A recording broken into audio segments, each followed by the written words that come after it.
Hello and welcome to this week's episode of Wisdom in the Best Books and Films, where we find bite-sized nuggets of truth and use them to become better people. I'm Jake Bear, the host, and this week I am going to continue our King Arthur-themed readings for the months of January, February, and March. And this week I will be reading the story of the Chapel Perilous with Sir Lancelot, from The Legend of King Arthur and His Knights by Sir James Knowles. This is a series of stories that was written in the early 1800s and is basically, if I understand it correctly, an attempt to make the King Arthur stories more approachable to a general audience, and he used La Morte d'Arthur from Sir Thomas Malory from hundreds of years before that as his main source material, but this is a collection of stories of King Arthur, and I'm just going to read the section about the Chapel Perilous, which is about Sir Lancelot. So, as usual, if you enjoy the episode, please leave a review and share the link with friends.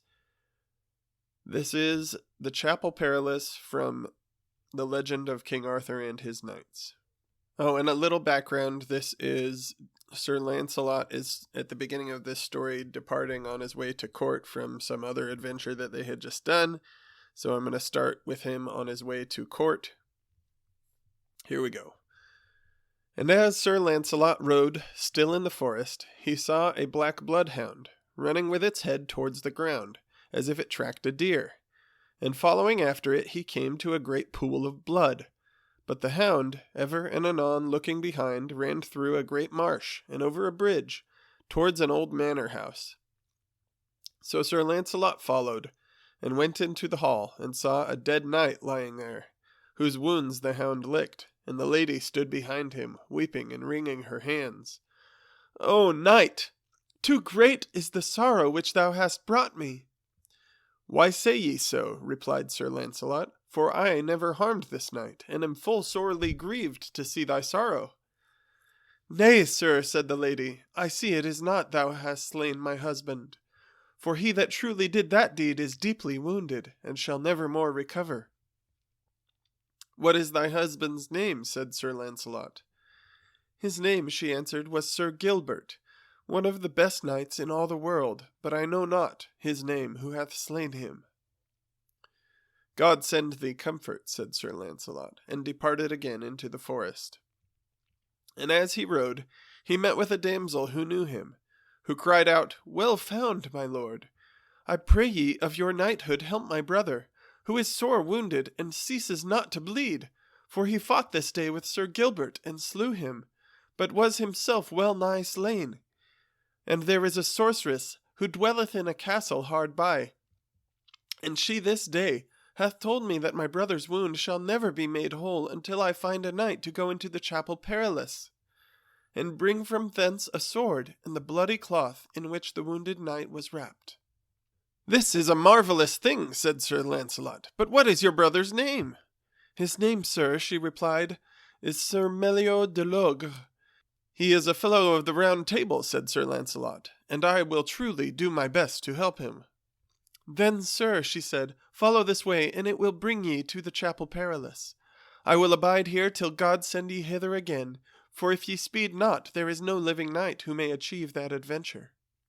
So Sir Lancelot departed, and when he came to the Chapel Perilous, he alighted, and tied his horse to the gate.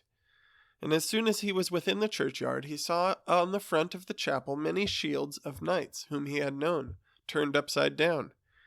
Then he saw in the pathway 30 mighty knights, taller than any men whom he had ever seen, all armed in black armor, with their swords drawn. And they gnashed their teeth upon him as he came. But he put his shield before him, and took his sword in hand, ready to do battle with them. And when he would have cut his way through them, they scattered on every side and let him pass. Then he went into the chapel, and saw therein no light, but of a dim lamp burning. Then he was aware of a corpse in the midst of the chapel, covered with a silken cloth, and so stooped down and cut off a piece of the cloth, whereat the earth beneath him trembled, Then he saw a sword lying by the dead knight, and taking it in his hand, he hied him from the chapel. As soon as he was in the churchyard again, all the 30 knights cried out to him with fierce voices, "Sir Launcelot, lay that sword from thee, or thou diest!" "Whether I live or die," said he, "ye shall fight for it, ere ye take it from me." With that they let him pass. And further on, beyond the chapel, he met a fair damsel, who said, "Sir Launcelot, leave that sword behind thee, or thou diest." "I will not leave it," said Sir Launcelot, "for any asking." "Then, gentle knight," said the damsel, "I pray thee kiss me once." "Nay," said Sir Launcelot, "that God forbid." "Alas," cried she, "I have lost all my labour, but hadst thou kissed me, thy life's days had been all done." "Heaven save me from thy subtle crafts," said Sir Launcelot, and therewith took his horse and galloped forth. And when he was departed, the damsel sorrowed greatly, and died in 15 days. Her name was Eloise the sorceress. Then Sir Launcelot came to Sir Meliot's sister, who, when she saw him, clapped her hands and wept for joy, and took him by the castle hard by, where Sir Meliot was. And when Sir Launcelot saw Sir Meliot, he knew him, though he was as pale as ashes for loss of blood. And Sir Meliot, when he saw Sir Launcelot, kneeled to him, and cried aloud, "O Lord, Sir Launcelot, help me!" And thereupon Sir Launcelot went to him, and touched his wounds with the sword, and wiped them with the piece of bloody cloth, and immediately he was as whole as though he had never been wounded. Then there was great joy between him and Sir Meliot, and his sister made Launcelot good cheer. So on the morrow he took his leave, that he might go to King Arthur's court. "For," said he, "it draweth nigh to the feast of Pentecost, and there, by God's grace, shall ye then find me." That is the end of the story of the Chapel Perilous. I hope you enjoyed it. There are a ton of stories in this collection of Arthurian stories, so if you did enjoy it, feel free to check out the link that I am putting in with the free Project Gutenberg PDF of the story. You can read all of it you want. I just read a very small section in the middle of it. I do want to apologize for my voice this week. I've been dealing with a cold, so I'm sure I've got some pretty gravelly voice going on. As usual, I would appreciate any help that you can give to help the podcast grow by sharing with family and friends. That's it for this week. Hope to see you next week.